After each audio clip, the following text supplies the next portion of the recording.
Elektromobil haydovchisi sifatida elektromobil xarid qilib sotib olmoqchi bo'lgan insonlarga qanday o'zingizni maslahatlaringizni bergan bo'lardingiz va elektromobillarning kamchilik, qulayliklari haqida qisqacha ma'lumot bersangiz. Elektromobillar endi xohlaymizmi, yo'qmi, zamonaviy avtomobillar turkumiga kiradi. Bu neft mahsulotlari jahon bo'yicha tanqisligi bu aniq bo'lyapti. Shuning uchun noqulayliklarini sezmadim. Qulayliklari ancha qulay.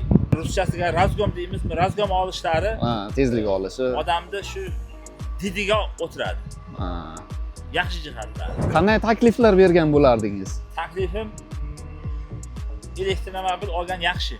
Hop, elektromobil boshqaruvchisi sifatida yana qanday qulayliklar yaratib berishlarini xohlagan bo'lardingiz? Bu qulayliklar aslida shu quvvatlash stansiyalari ko'proq bo'lsa, do'konlar, masjidlar, xiyobonlar oldiga qo'ysa yaxshiroq bo'ladi.